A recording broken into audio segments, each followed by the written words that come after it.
नमस्कार दोस्तों। आज मेरे साथ शैलेंद्र सिंह मिश्र गढ़वाली जी हैं, जो कि वीरचंद सिंह गढ़वाली जी के नाती भी हैं और साथ ही साथ पूर्व में भारतीय जनता पार्टी के जिला अध्यक्ष थे। आज अभी भी विभिन्न पदों पे आप हैं। सर, बहुत बहुत स्वागत है मेरे साथ आपका। सबसे पहले तो सर, 15 अगस्त स्वतंत्रता दिवस आ रही है, तो क्या संदेश कोटद्वार वासियों को आप देंगे? आपका बहुत बहुत धन्यवाद।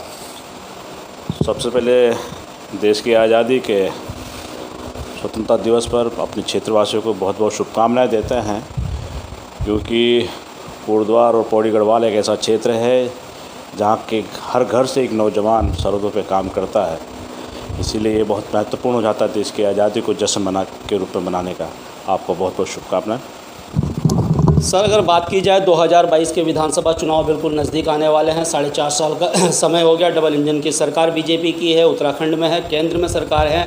अगर मैं आम लोगों से तो लगातार राय लेता रहता हूं कि 4.5 साल में कोटद्वार में किस प्रकार से काम किया, आपसे अगर मैं, क्योंकि आप बीजेपी के पदाधिकारी हैं, बीजेपी के आप एक स्तंभ हैं, तो आप कैसा देख रहे हैं 4.5 साल के बीजेपी के कार्यों को कोटद्वार में? आप कैसा देख रहे हैं सर? देखिए, कोटद्वार विधानसभा की बात करें तो कोटद्वार विधानसभा के बहुत से मुद्दे ऐसे थे कि जो हमने देश की आज़ादी से लगातार हमारी एक मांग रही है कि कोटद्वार जो कि लालडाउन चिड़ाखड़ मोटर मांग है उसको बनना चाहिए।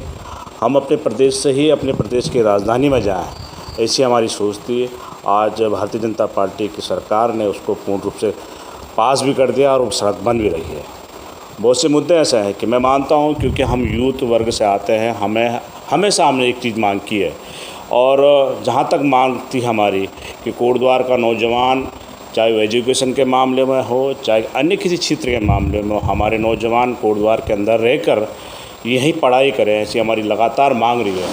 हमने बहुत 2007 से लेकर 2012 के बीच में हमारी सरकार भी रही। हमने उस टाइप पे अपने लिए मेडिकल कॉलेज की मांग की थी, लेकिन जो केंद्रीय विश्वविद्यालय के नॉर्म्स के अनुसार कि ज़िले में एक ही मेडिकल कॉलेज होता है, लेकिन लगातार हमारी मांग रही है कि कोटद्वार क्षेत्र के अंदर मेडिकल की बहुत बड़ी आवश्यकता है, क्योंकि हमारे पौड़ी जनपद से लगवा बिजनौर जनपद भी है, जिसके बहुत बड़ा संख्या में यहाँ पे स्वास्थ्य सेवाएं लेने यहाँ पे आते हैं।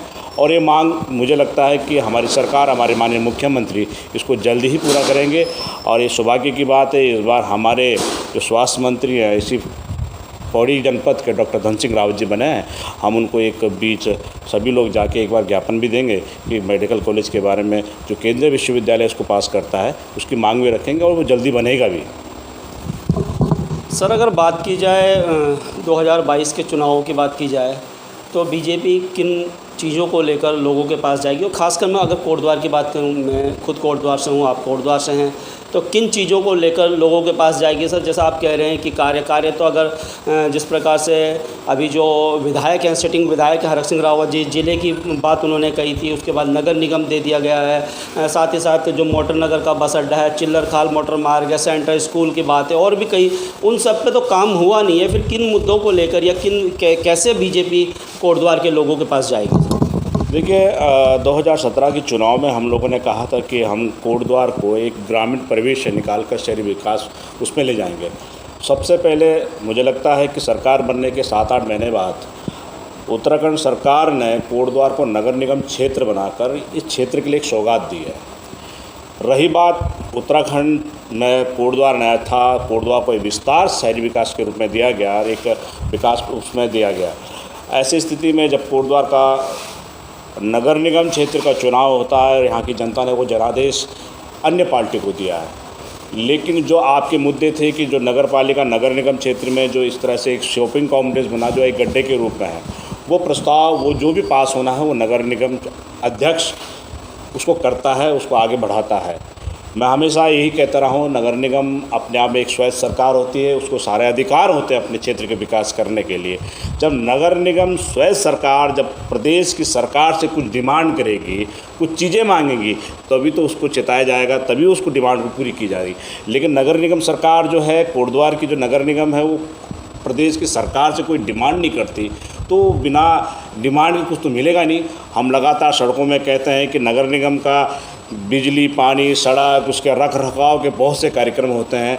आज कोटद्वार की स्थिति ऐसी होगी कि सड़कों पर सांड घूम रहे हैं, गायें घूम रही हैं। बहुत से यातायात सुविधाएं बिल्कुल अवरुद्ध सी हो गई है।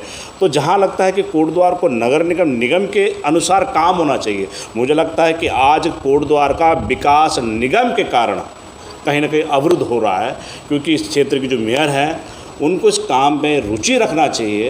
राजनीतिक छोड़कर हमने बहुत सी चीज़ कहा था, जब नगर निगम देंगे हम 10 सालों के लिए कोई कर नहीं लेंगे। हमने कहा था नगर निगम देने तक जब तक जो भी विकास होगा वो हम पूर्ण रूप से फुलफिल करेंगे। लेकिन कोटद्वार का जनादेश उस अन्य पार्टी को मिला है, हम उसको स्वीकार करते हैं कि कोटद्वार की जनता ने अगर नगर निगम किसी अन्य पार्टी को दिया है, हम उनके साथ काम करने को तैयार हैं, लेकिन वो अपनी डिमांड तो रखें। नगर निगम बनने पर जिस हिसाब से उस टाइम पे प्रशासक के रूप में ज़िले का डीएम यहाँ बैठा हुआ था, मैंने उस टाइम पे डीएम साहब को कहा था कि कोटद्वार के अंदर जितने भी विकास की संभावना है बहुत से ज़्यादा है। मैं उनसे डिमांड किया था कि जो कोटद्वार का पीजी कॉलेज से लेके घराट से आगे तक जो लाइन है उसका सौंदर्यीकरण करके उसमें फुटपाथ बना के उसमें बेंच लगा के उसमें लाइट लगा के, मुझे लगता है कि जैसे बॉम्बे मेरिन ड्राइव है, कोटद्वार का मेरिन ड्राइव वो बन सकता था, एक अच्छा पर्यटक स्थल ही बन हो सकता है। क्योंकि क्षेत्र में राजा जी नेशनल पार्क लगा हुआ, क्षेत्र से लगा हुआ अपना जिम कॉर्बेट पार्क लगा हुआ। हमारे यहाँ तो ये पर्यटन की बहुत बड़ी संभावना है। मुझे लगता है कि क्षेत्र के विधायक जो इस टाइम डॉक्टर हरक सिंह रावत जी, उन्होंने अपने से जितना भी उन्होंने काम किया है वो बहुत अच्छा काम किया अपने विभाग के माध्यम से, चाहे वो पार्क बनाने का काम हो, अपने विभाग से बहुत से अन्य जितने भी काम हैं उन लोगों ने यहाँ पर किया है। और कर्णाश्रम में जिसा हम लोगों ने कर्णाश्रम मेला को एक विश्व पटल पर लाने की जो कोशिश की यहाँ के नवक युवकों ने, हमने मिलकर उसमें एक बहुत बड़ा पर्यटन को बढ़ावा देने के लिए हमने उस टाइम पर प्रधानमंत्री जी से एक डिमांड की थी कि कोटद्वार के अंदर राजा भरत की जन्मस्थली है जो देश को नाम देता है, वो कहीं ना कहीं भारत के मानचित्र में होना चाहिए। हमारी एक पुरजोर एक मांग ये रही है हमारी हमेशा। लेकिन आदरणीय प्रधानमंत्री जी ने जिस तरह से देश के अंदर 32 आइकनों में कोटद्वार के कर्णाश्रम को रखा है, ये हमारे लिए बड़ा गर्व का भी विषय है, क्योंकि इस धरती ऐसे वीर लालों को जन्म देती है। बड़े मुझे लगता है कि विश्व का पहला ऐसा चक्रवर्ती सम्राट राजा भरत हुआ जिसका नाम पूरे भारत का नाम भारत पड़ा है। वो अगर वो पैदा हुआ तो इस कोटद्वार की मिट्टी में पैदा हुआ है। वो हमको गर्व से एक विश्व को बताने का भी एक मौका है कि हाँ, कोटद्वार की अगर पहचान हो, अगर कोटद्वार का बच्चा किसी क्षेत्र में जाए, वो बॉम्बे जाए, कलकत्ता जाए, चेन्नई जाए, कहीं भी जाए, लेकिन उसकी पहचान राजा भरत से होना चाहिए। ऐसी हमारी एक मांग रही है सरकारों से, वो सरकार पूर्ण रूप से फलीभूत नजर आ रही है। सर, आपने नगर निगम की बात की, यहाँ की मेयर आपसे, यहाँ के विधायक से कोऑपरेट नहीं कर रही है या काम नहीं हो रहा है, लेकिन क्या इसका खामियाजा आने वाले चुनाव में आप लोगों को नहीं मिलेगा? इसका भुगतना पड़ेगा खामियाजा। देखिए, प्रदेश सरकार का काम वो विकास की दूसरी चीज़ें हैं। नगर निगम, जो मैं बार बार कह रहा हूँ, शायद अपने आप एक सरकार है, तो उसका काम अपने नगर निगम के माध्यम से अलग होता है।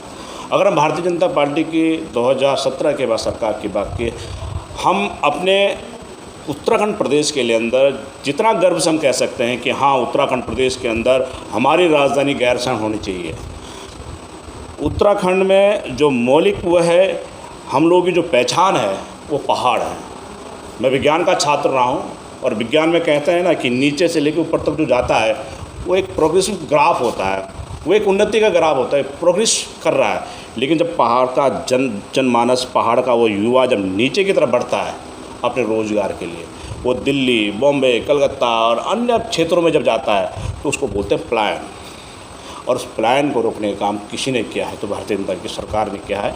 गैरसैंण को राजधानी बनाकर, किस प्रकार राजधानी बनाकर, हमारे क्रांतिकारी लोगों का भी एक सपना था कि उत्तराखंड प्रदेश पृथक उत्तराखंड बने, उसकी राजधानी पहाड़ के अंदर हो। और मुझे लगता है कि हमारी वो सपने, हमारी वो सोच अगर पूर्ण कोई करता है तो भारतीय जनता पार्टी सरकार ने वो कहा है। ऐसी संभावनाएं हो रही है कि हमारे तीर्थ स्थल जितने भी रहे हैं, गंगोत्री, यमुनोत्री, बद्रीनाथ, केदारनाथ, उसको आज देश के अन्य भागों, अन्य देशों से जोड़ने का काम भी किसी ने किया है तो भारतीय जनता पार्टी की सरकार ने किया है। बहुत से तमाम ऐसी कर्णप्रयाग रेलवे लाइन है। अगर हम एक सूचीबद्ध तरीके से अगर बात करें हमने कि विकास किया इन 4-5 सालों में, तो मुझे लगता है बहुत श्रृंखला सी बन जाएगी। और इसमें कोटद्वार के क्षेत्र, क्योंकि कोटद्वार उत्तर प्रदेश से लगा हुआ क्षेत्र है, बहुत सी विभिन्न अलग अलग रीति रिवाज का क्षेत्र है, तराई का क्षेत्र है, जो विकास होना चाहिए। देखो, विधायक का मतलब ये नहीं होता कि खड़ंजा, बिजली, पानी। विधायक का जो अर्थ होता है, क्या 70 साल में कोटद्वार विधानसभा का विकास हुआ नहीं क्या इसी 4.5 सालों में जो काम मुझे लगता है कोटद्वार के अंदर वन विभाग के माध्यम से, आयुर्वेदिक उसके माध्यम से, तमाम अन्य क्षेत्रों के माध्यम से हुआ है, मुझे लगता है कोटद्वार की जनता पूर्ण रूप से संतुष्ट भी है। सर, आखिरी सवाल मेरा ये रहेगा कि 2022 में कोटद्वार विधानसभा से कौन सा चेहरा भारतीय जनता पार्टी से लड़ेगा, और क्या उसमें से एक चेहरा शैलेंद्र सिंह बिष्ट गढ़वाली भी होंगे?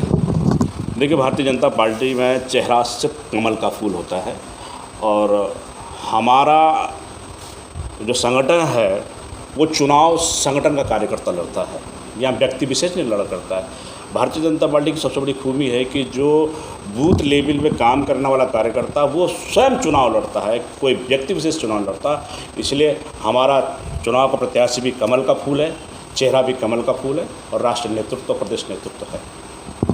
तो दोस्तोों, ये थे शैलेंद्र बिष्ट गढ़वाली जी। बहुत से सवाल मैंने इनसे पूछे, और बहुत से सवाल आगे भी मैं इनसे पूछूंगा। अभी 2022 बहुत दूर है, और जिस प्रकार से सभी पार्टियां कमर कस चुकी है, तो और भी सवाल मैं इनसे लगातार करता रहूंगा। आप लोग अब कमेंट्स करके अपनी राय दीजिएगा, अपनी राय भी दीजिएगा कि मुझे कौन कौन से सवाल इनसे पूछने चाहिए थे, आप इनके कितने जवाबों से आप संतुष्ट थे, ये भी राय दीजिएगा। और इस प्रकार से मैं मिलाता रहूँगा 2022 की, जैसे मैंने आपसे बात की है कोटद्वार, लैंसडाउन और यमकेश्वर विधानसभा की, लगातार बात करता रहूँगा। धन्यवाद। जय हिंद, जय भारत, जय उत्तराखंड।